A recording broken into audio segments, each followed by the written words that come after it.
Hey everybody, we are live. I know I usually post up a pre-announcement, but I was trying to plug in all the scenarios that everybody gave me and get those ready for our talk today. And so I just, run out of time a little bit because these things just take a little longer than you expect, like always. So I'm going to give a couple minutes while everyone hops on here. And of course, this will be here in the group for you to review later, okay? So first I want to thank everybody that participated, that sent me an email. I definitely got more emails than I can handle as far as preparing for today's discussion. I will definitely respond to everyone who submitted their information, but maybe I couldn't get to. So I'll do my best to do like a basic scenario with you.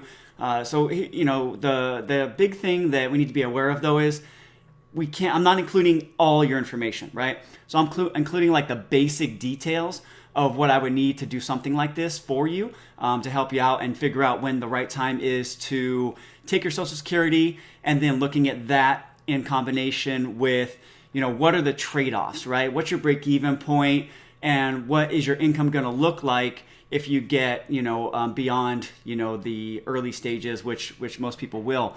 But before we jump into that, I want to share this screen with you here so I can show you something real quick. Hopefully you guys can see this. Let's see here. So you can find this screen here on the Social Security website, and it's ssa.gov/planners/retire/age reduction. Okay.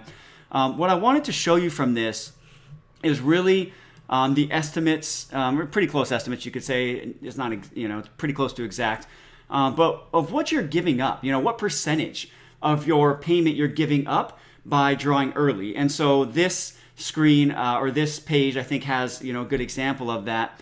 And if you want to look it up, and what it shows you here is, your year of birth, what your full normal retirement age would be, and then how many months between 62 and full retirement age. Okay, so this doesn't even go up to 70. So it's pretty shocking when you see the differences just looking at that. So the way they laid it out is that if you have a $1,000 benefit, what it would be reduced by, by taking it from 62 instead of 60, 5, 6, 7, whatever your full retirement age would be, and then what the spousal benefit would be reduced by, because I don't think we talk about that enough. The spousal benefit also gets reduced, right, if you're drawing early. So here's the breakdown: that if you're born 1937 and earlier, then your full retirement age is 65. There's 36 months between age 62 and full retirement age. And if you were to draw at 62, your benefits reduced by 20%. So a couple $100 a month in this case. But then your spousal benefit will be reduced by 25%, just the way the math works out. Most folks here, I think, are born a little later from what I've seen in general, usually between either the 66 range, so 1943 to 1954, or a little bit after. So you can see your full retirement age laid out here, okay? So if you're born where your full retirement age, because you're born between this period here, and if you were to take, instead of at 66, you take it 48 months early at 62, and let's say you had a $1,000 benefit, this is very generic, and I think it's lower than most people, but it's just an example, then you would lose 25%. It's a 25% reduction, and that's forever, obviously, on the primary benefit, and then the spousal benefit is reduced by 30%. So if you go through here and you're starting to look at, okay, if you're born in 1960 or later and you're 67, well, if you draw 62 versus 67, you're losing 30%, of your monthly benefit forever, and 35 of the spousal benefit. So these get, to be a lot bigger numbers when the amounts are higher. So if we're talking $2,000, $2,500 type Social Security retirement benefits, then it's a much bigger number. But that's just like the first part of the conversation I wanted to share with you, because I think looking at these things using some actual data, I think would be really, really helpful for you. So I wanted to share that with you.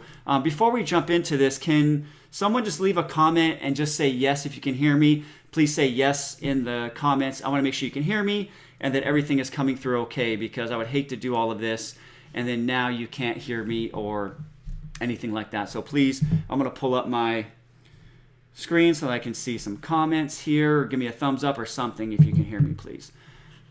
Let's see here.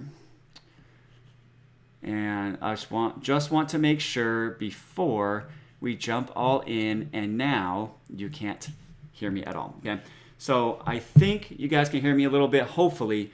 And if there's any disruption, I generally record these so I can post them later if there's any disruption here. So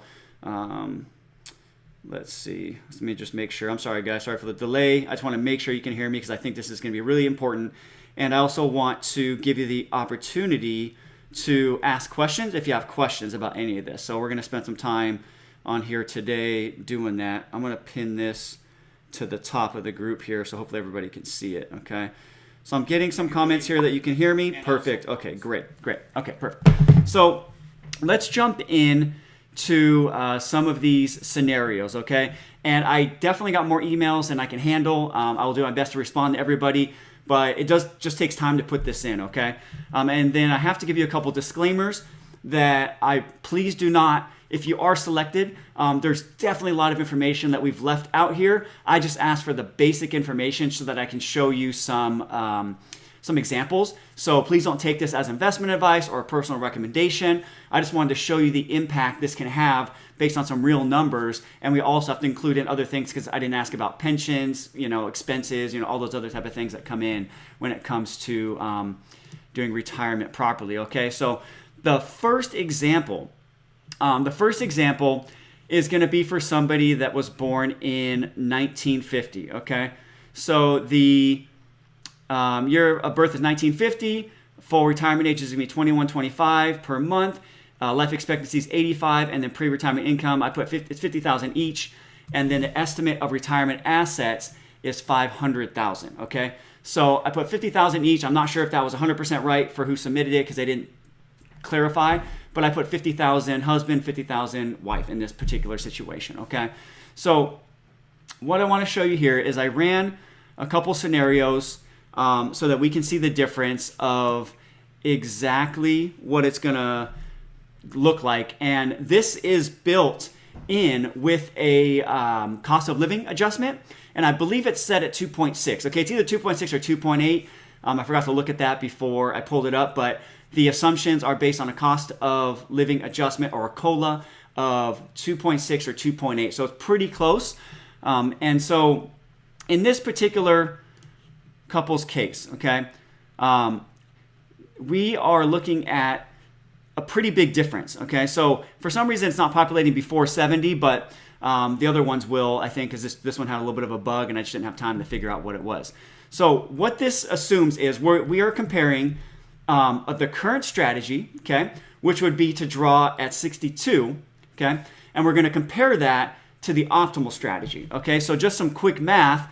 What I figured out is the main client files their benefit at 70, the co-client applies at 69, and then this is what it would look like going forward for the optimal strategy. And this is versus the 62 age, where we just use this as an example. Okay, so this is going from 62, instead of 62, we're gonna, which is gonna be your gray line here, okay? Then the blue line is what it's gonna look like at 70, okay? So 62, obviously we're getting some money early, and that is definitely accounted for, okay? But let's say we waited till 70 for this particular couple to start drawing their benefit. And once they hit 70, their benefit at 62, hopefully you can see this okay, but if they would have taken their benefit at 62, at 70 years old, they would be getting paid out $38,250 per year, okay? So that would be their Social Security benefit if they were to draw at 62, and we're now talking about they have arrived at age 70, okay?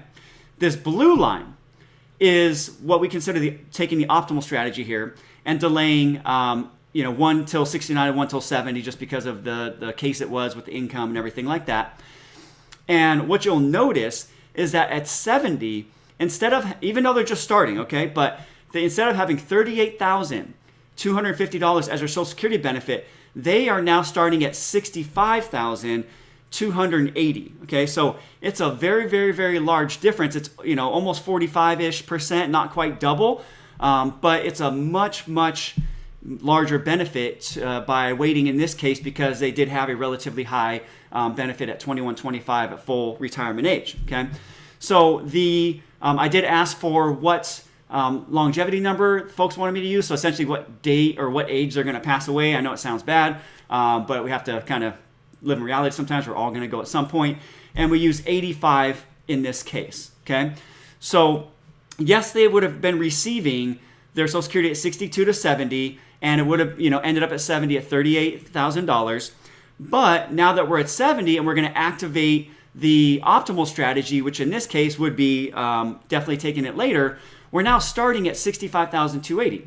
So what that means is, instead of having to cover the difference for your expenses from $38,000 to $65,000 from your assets, now that Social Security is kicking in, you are now going to have a much higher, what we call a floor of income. So like, this is the minimum income you would receive in this case. So as you can see, it's a pretty big difference. And using the 4% rule, you know, again, I don't think the 4% rule is actually great, because I think there's a lot of things that have changed since it came out, which is like in the 80s. But I think it's a starting place. And just for an example, let's say you had $1 million in assets and you were going to draw 4% a year, which is a pretty safe withdrawal rate. You would only get about $40,000 safely off of that money. So in this case, we would have a difference of $65,280, and we would subtract the $38,250, and so we have an extra $27,000 difference in income.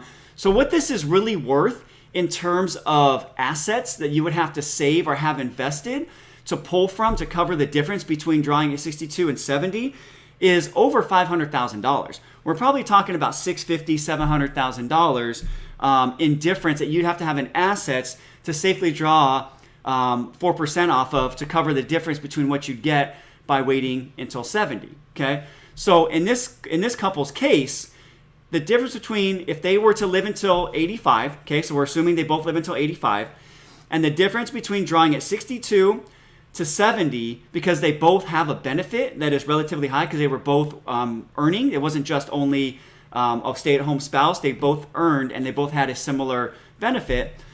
We're talking over $500,000 more in Social Security money that you're getting by delaying if you make it to 85. Okay? So that's a big, big number, and that's what I think people don't really bring in, and they don't calculate properly when they're trying to figure out their break-even point, because they're not including that cost of living adjustment, which is so important. So in this particular case, there's actually like no point where they cross over and there's a break-even point. It makes a whole lot more sense for them to delay in this case because of the high benefits. Okay, so hopefully that makes sense, and I'm going to jump into the next case because that's what I wanted to share with you on this one. Let's see here. Okay, so I'm going to unshare my screen for just a second because I don't want to give away any client info. So let me unshare for just a second. You can look at my background really quickly. Okay, so let me switch over to the next case. And the next case is going to be a client I believe was born in the 60s. Okay, so 1950 is a little early for most folks in this group. I think most folks in this group are, you know, early 60s for the most part. Let's see, client. Okay, so let me see what I'm going to do here. Okay, yeah, the next one will be the 1962 example. Okay, so this example assumes both clients were born in 1962, okay? And the expected benefit is $1,500 for the female spouse and $2,950 for the male spouse. They asked for a life expectancy of 90, and they're currently making $50,000. Again, I put $50,000 each. That may be off, but this particular couple has about $2 million in assets. Okay, so that's quite a large sum, and I know most people don't have that. But again, I said I would take the first three, and I wanted to commit to my word on that. So in this case, they have $2 million in assets, which is really nice, obviously. But but what I want to show you is the difference here in the outcomes, okay? So first, let's talk about the Social Security, okay? So in this couple's case, if they were to live to 90, this one populated properly, even though the numbers were correct on the last one, but didn't populate properly for some reason. If they were to take as early as possible, okay, so at 62, they would be bringing in about $41,260 at that point, okay? If they were to wait until 70, well, their benefit would have grown from 62 to 70 on that strategy to $50,271. But starting at 70, they have $89,052 coming in for their benefit. So that is quite a big difference in this case. All right. So if they were to delay from 62 to 70, well, because of the higher amount, if they were to live until 90, we're talking almost $700,000 more from this optimal strategy, which would be to draw at 70 versus 62 for this particular couple's case, okay? So let's compare that to what it would be if they took it at full retirement age. So instead of taking at 62, they took at 67. So we're going to compare 67, which is their full retirement age, to 70, okay? So at 67, they would start drawing $66,000 or $66,688. That would be the first year. And then obviously it would grow. And at 70, for their original benefit they drew at full retirement age, they would be drawing $71,816 from Social Security. But if they had waited, they would start at $89,052, just like we saw before. That's not going to change, right? So if they were to live to 90, now yes, we did reduce the benefit, but they're still getting $263,418 more if they were to file at full retirement age versus at 62, okay? So hopefully you guys can see why I'm so passionate about trying to delay if you can. Completely understand, and please, if you are in a situation where you have a health condition or a financial situation that is not this positive and you need to draw early to cover your expenses, this is not meant for those situations, because those you probably should draw early, and it makes sense to do that. But what I'm talking about here is when you have some assets put aside so that you can delay Social Security and maybe live a little bit off your assets in between, and then in that way you get a lot more for your Social Security benefit if you were to make it, live to this age, right? So I know a lot of folks don't think they're going to live that long, but hopefully you do, and hopefully that's the case, right? So let's talk about this real quick, okay? So in this case, like we said, we're comparing 62 withdrawal rate, so as early as possible, to the optimal strategy, which is at 70, okay? So the gray line here is 62, so you can follow that. And then the blue line is drawing at 70. So as you can see, it's 0 until 70, and that's when we're going to start drawing here, okay?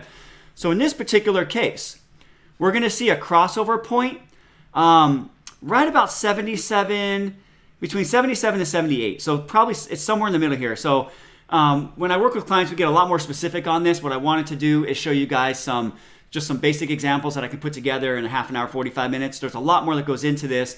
And I do generally include your whole earnings history when we're doing these analysis. In these cases, I just use the FRA benefit, okay? So again, these are estimates. They are not exact. But you can see here about 77, between 77 and 78, is when the benefit would cross over to where you're taking your benefit at 70 starts to benefit you, okay? So after that, it totally takes off. And if you were to make it to 90, again, you're talking almost $700,000 more from this optimal strategy versus drawing early at 62, okay? If you were to live like until 82, well, now you're only, you're getting $200,000 more. So it's a pretty big difference right after you hit that crossover point here. As you can tell, it's exponential, the big difference in what's happening. So one thing I do want to mention as well is a lot of people use like 76, for example, for the average life expectancy of a male, okay? That 76 number includes infant mortality. So that's everybody, right? But if you're already 60 years old, then the statistic says you will actually most likely, I should say on average, that you will live until 84, okay? So that's the average at that point, which means 50% of people live past 84, and 50% of people die at 84 or below. So, again, what I want you to do is make these decisions based on data, logic, and the actual numbers, not on you thinking you're going to just pass away within 2 or 3 years. Because if that's the case, if you think you're just going to pass away right away, then you should probably just go spend all your money and really enjoy it, right? I mean, that's the reality of it, okay? So something else I want to show you here in this case, because these are some big numbers here, okay, that we're dealing with. But again, there's plenty of people in this group I know have a lot of money, and so this you may be able to relate. So we're going to have 3 totally different cases here. So both cases come out with a very positive probability of success for retirement, okay? But if you were to draw at 62 and draw early, then the amount of assets you would have left over based on living expenses needed would be about 2.7 million here, okay? If you were to wait, because even though you have to spend a little bit of money early to cover your expenses between 62 and 70 possibly if you're going to retire early, the outcome here still gives about, what is that, about $300,000 to $400,000 more in tax-adjusted wealth that you're going to be able to pass on, because once that Social Security does kick in at 70, you're going to need a whole lot less to draw to cover your expenses, okay? And one other thing I should mention is these calculations do build in an inflation-adjusted increase in expenses each year. Because many people, if you're looking at something like just using an annuity or a pension that doesn't have a cost of living adjustment, what you forget is that's not going to go up with inflation, okay? So if you put too much money in these fixed income or these fixed payment vehicles that don't increase with inflation, you're adding a lot of risk to your situation, because a need of $5,000 in today's dollars is a whole lot different than a spending need in 20 years from now that started at $5,000. It's probably more like $6,000 or $7,000 at that point, because the cost of bread goes up, the cost of gas goes up, really the cost of everything goes up over time in general. And so those are things we really have to consider when it comes to making this decision. And Social Security timing is just one portion of the overall decisions we need to make, okay, when it comes to crossing that bridge into retirement. So I'm going to take a quick minute and see if there's any questions here. Okay. I'm seeing some comments that he took it off to share to hide identity, but didn't reset it. I don't know, because I put it back on, so hopefully you guys can see that. So Tamara said that. Okay, can you guys see this chart? Can you please? Oh, shoot. I didn't bring up any of this chart. My fault.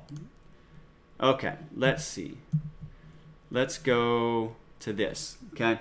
So, can you see the chart now? Okay, I got a few comments here with no chart. I'm over here talking my ears off with no chart. You should be able to see it now, hopefully. Can you guys? Okay, so I see it. I just saw it pop up. So hopefully you can see it now. All right, please tell me if you could see it. It's showing on my screen on my phone. Okay, looks like that is the case. Okay, good. Okay, sorry guys. I do apologize for wasting your time. I'm going to go through this again because I think it's really important to share with you versus just the numbers. It's kind of, you're multitasking here as I'm talking to you. I'm looking at the numbers and trying to watch my phone for comments. So I do apologize.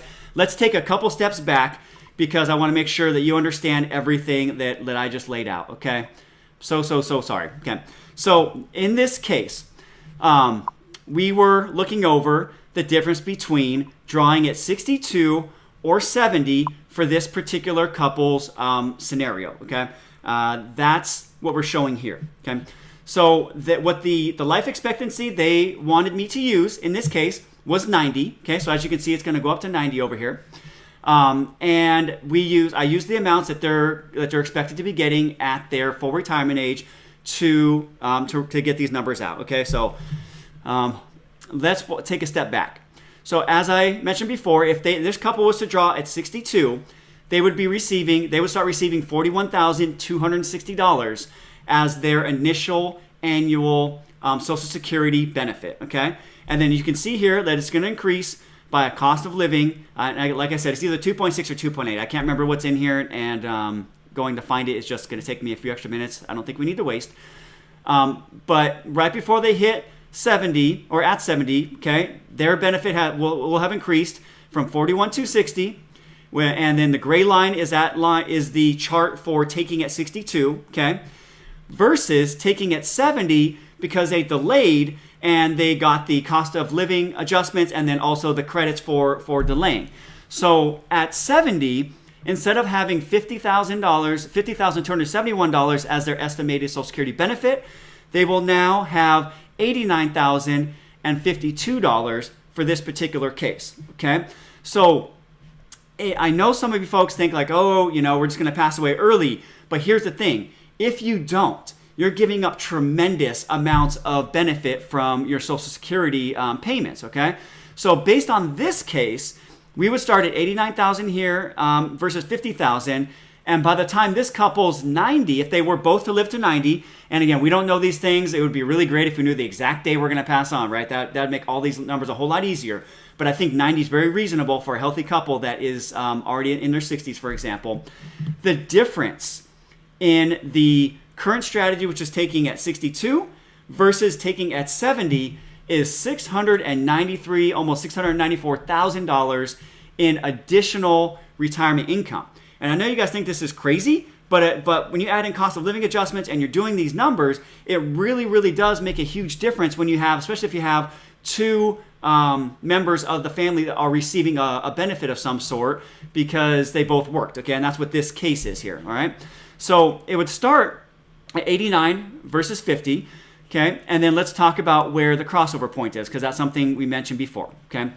So the gray line here is taking at 62, and then the blue line here is drawing at 70, okay?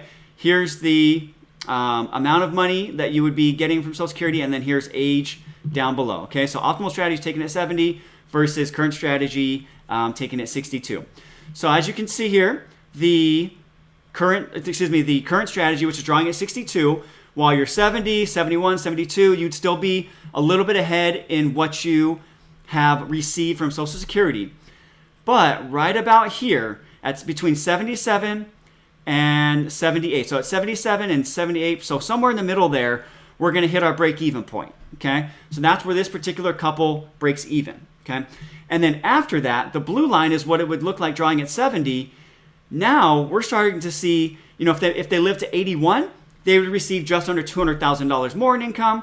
If they live to 83, we're talking about $300,000 or so in income, and it just goes up and up and up if they were to live until 90, okay? So if there's anything that doesn't make sense, I'm watching the comments, drop me a question in there and I'll answer that. Okay, so let's compare. Instead of taking it at 62, we take it full retirement age for this particular couple. Okay, so for this particular couple, it looks like their full retirement age is 67, okay? So at 67, if this couple were to wait, they would receive $66,688 their first year of their joint Social Security benefit, okay? So again, we have the gray line drawing at full retirement age and the blue line drawing at 70, okay? Right here, we're going to see a break even right about 79.80. So right between 79 and 80 is where this is going to break even, okay? So if they were both to live until 90, there's going to be an additional $263,418 estimated additional income from Social Security if they were to live until 90, okay? So it's not as extreme as 62 to 70, but it definitely is multiple hundreds of thousands of dollars of additional income that if they were to live till 90, that they're possibly giving up in this case. So it doesn't quite, it's not quite as exciting as going from 62 to 70, but you can see here, at 83, if you make it there, it's going to be about an additional $100,000 of income. And as you go up about 87, now we're talking almost $200,000 of income. And at 90, again, it's $263,418 in income, okay? So this case, that's at full retirement age for this couple, which would be 67 in that range, okay? So if they were to take at as early as possible. We're about $700,000 difference if they live till 90, and at full retirement age is 263. Okay, so at least delaying the full retirement age is a huge impact versus taking it at 62. That's a huge impact. So it's only 5 years. It's not the full 8 years. But as you can, when you look at the numbers here, it really does make a big difference when you are considering the impact long term. Okay. And the one thing I don't think I was able to show you before was the difference in assets. So, excuse me, this couple has a large sum of assets at $2 million. So again, it's just an example. I'm sure there's other people that can relate to this. But what they're expected, based on their spending needs, they're expected to pass away if they were to draw early with about $2.7 million to pass on. And if they were to wait till later, they would actually be passing on $3.1. So it's almost $300,000 or $400,000 difference in the amount of money that they pass on with their assets. And this is, again, people say, hey, well, I'll just invest my money from 62 to 70. It actually makes a lot more sense generally to delay, because it's really hard to get the guaranteed returns you can get with Social Security, plus the cost of living adjustments all built in. That's actually really hard to do, especially in this current climate where we don't have a very high fixed income rate that's paying out. Okay, so we're talking multiple hundreds of thousands of dollars that get passed on to the heirs, and multiple hundred thousands of dollars that they get to spend in retirement because of the larger benefit. Okay, so I'm going to pause here, and if there's any questions, I'm going to switch over to the last case that was submitted here. Okay, so I'm going to have to unshare my screen, and I promise this time I'll remember to share again. Excuse me for that last time. And let's see, our third scenario is going to be clients that were born in 1953. All right, so we had 50, we had 62, and now we're going to look at 53.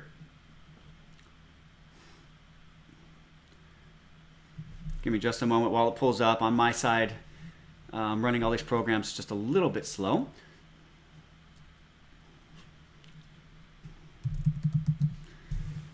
All right, let's see. Okay, I think it is this one. Okay, let me pull this up. Okay, for our third and final case for today, let me give you the scenario. The date of birth is 1953.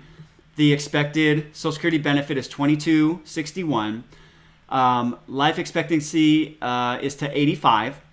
We're dealing with a gross income of about $89,000. Let's see. Yeah, Social Security benefit would be $21.39 at 65. And then in this case, we have a pension and other things that are involved. Okay, so let's pull up this case, and then I will share my screen with you.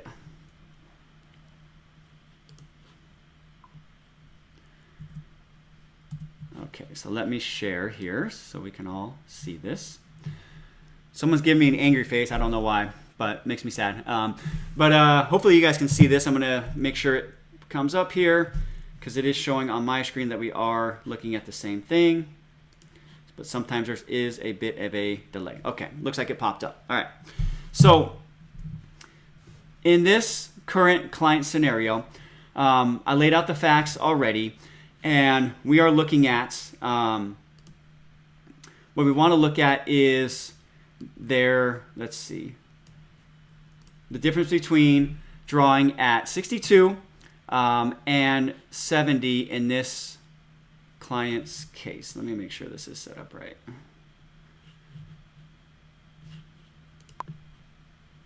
Okay, let's see.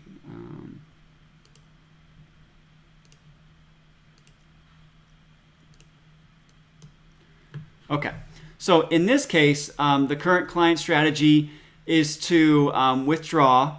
Again, I believe it was 65 in this case. Okay, so they're going to draw 65 in this case, and we're looking at difference between 65 and 69, because in this particular case, just with the data that I entered, it made more sense to draw at 69 to obtain the maximum Social Security benefit based on a life expectancy of 85. Okay, so these are all factors that come in when you're making this decision. You know, looking at what do you think your life expectancy is going to be, what is your income need and what time are you going to draw, and then which benefit do you take at which time, especially if you have two working spouses that both have separate Social Security benefits, okay?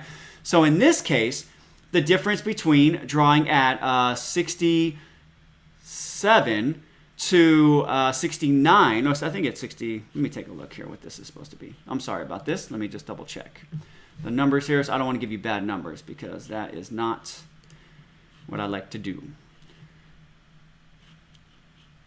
All right. Okay, so this one is based on, drawing at 62. Okay, so it's based on drawing at 62 versus, we're going to look at that versus full retirement age and also 70 in this case.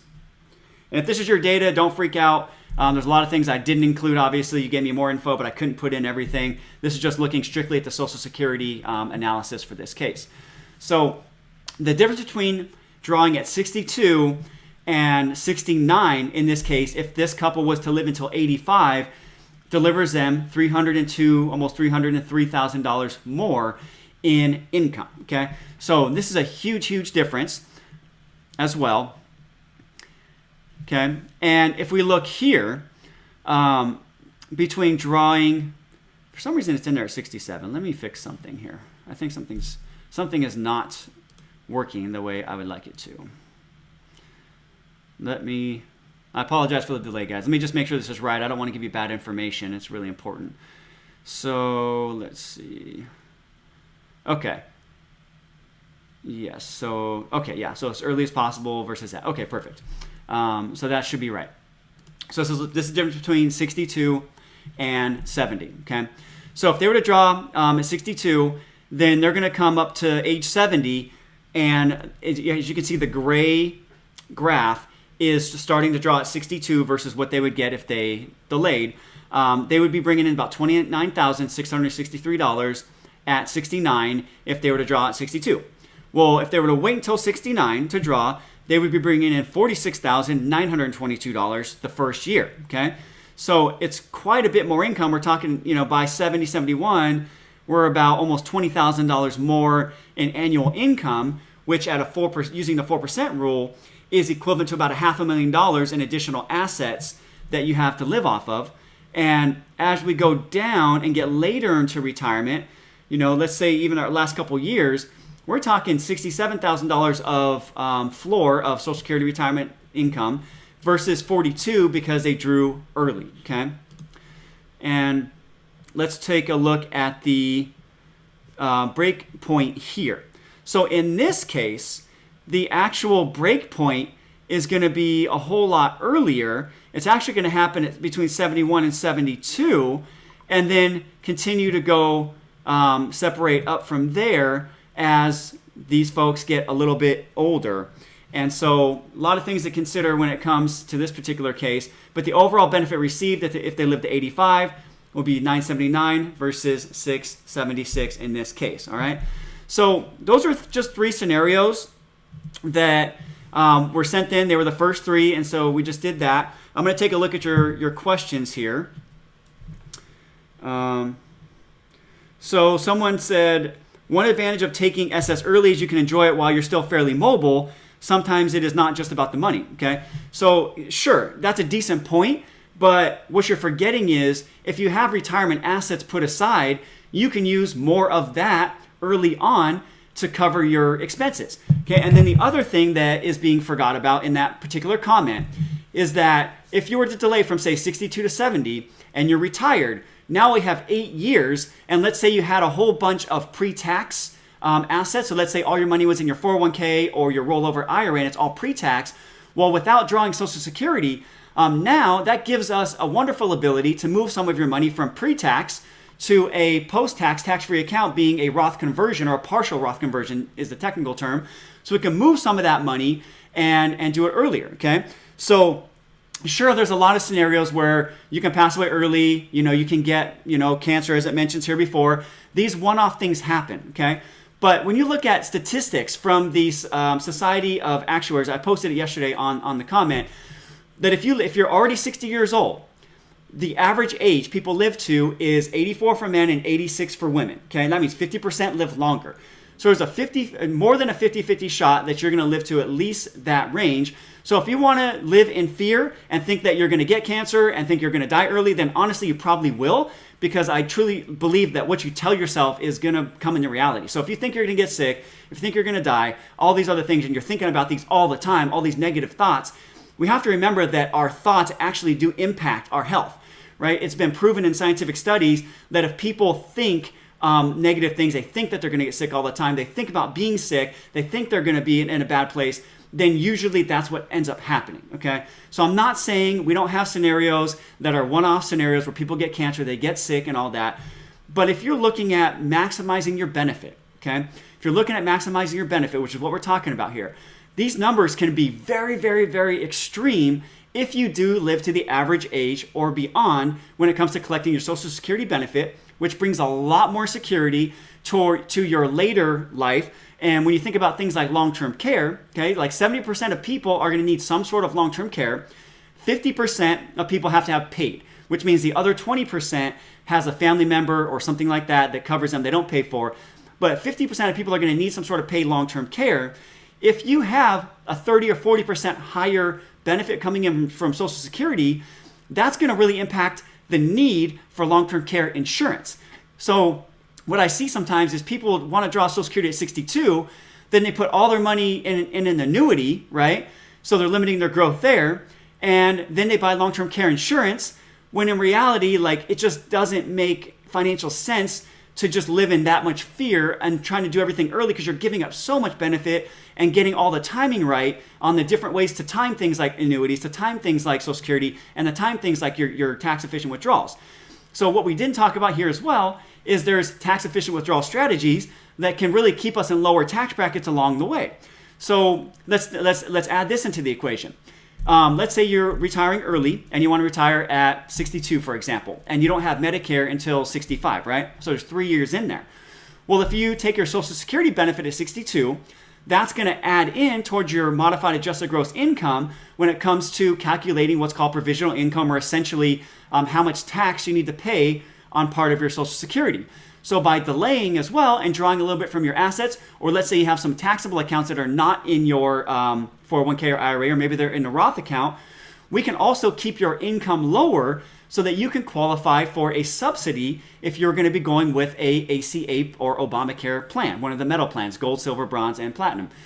So we can do some things to manipulate income, because what if instead of drawing at 62, you waited till, say, 65 or 66, and we were able to get you an $800 subsidy per month, because you're paying less for health insurance, and you can retire 6 months or a year earlier because your health insurance cost is so much lower. And that's a very, very real scenario. I'll be doing a webinar soon with a case study that we helped a client with, that they went from $1,000 to down to $250 just by making some different decisions when it came to their health care. So let's see if there's any questions here before we wrap up today.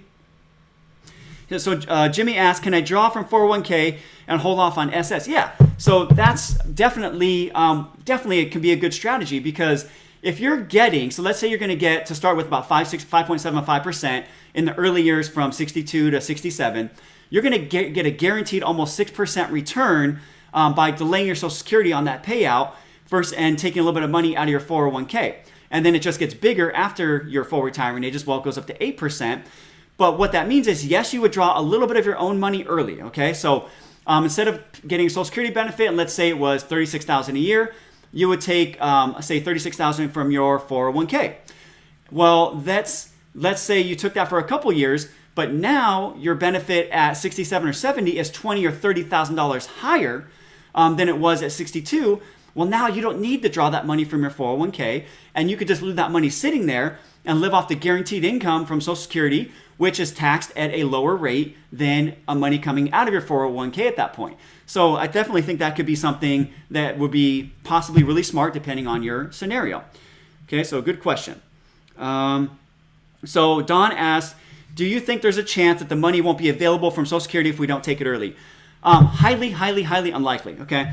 So what the current scenario is that Social Security is 100% funded until 2034, okay? So we're talking, what is that? Let me just make sure I don't do the math wrong here. So 2034 minus 2019 Let's see, 2034, enter 2019 minus.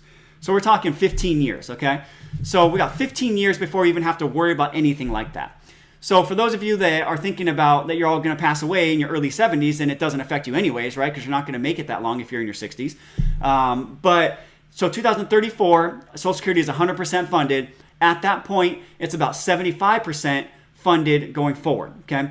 So one thing you need to know about what the government has generally done when it comes to making changes is most things have not been retroactive, okay? So let's say you were drawing and you turned 70 in 2025, for example. It's very unlikely that your benefit's going to be reduced by 25% in 2034. What's more likely is that the people that are claiming at that point would have their benefit reduced. But what's even more likely is that they're going to make a change to the full retirement age is the most likely thing I think is going to happen because they've already done that before. So if you remember back in, in the 80s or 90s, I think it was, but Social Security full retirement age went from 65 to 66, and then now it's at 67. That's much more likely that what they're going to do for people that claim at those ages later down the road. So it's more likely that you are not going to have to, anybody in this group for the most part, I know she said she's 52. So yeah, maybe something to consider. But what does it, if you really look at the difference for you, it's not going to be very, very, very much. But there's also other things to consider, like them possibly just raising the tax on Social Security. So right now we're paying 6.2%. We pay as employees, and then a 6.2% that your company pays that equates to 12.4 that is going into Social Security now. So that may get bumped up between now and then. A lot of these things are going on right now, but just because you're worried about something in the future and possibly getting a reduced benefit, which is, again, most likely not going to happen to anybody soon, but 2034 and ahead of time is something you might want to consider. We can plan ahead for those things because we're looking at 15 years from now. That's a long, long time in the scheme of things. So, but really good question. Really good question. Let's see here.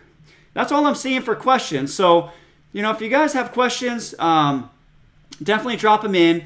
But I wanted to do this workshop to give you some real tangible numbers and show you like how large the numbers can be. That if you pass away at 70 and you get your 8-year Social Security, then you won. Okay, you won that game. But statistically, it is very, very unlikely that if you're currently 60, that you're going to be passing away anytime before your early 80s. I mean, that's just what it statistically is.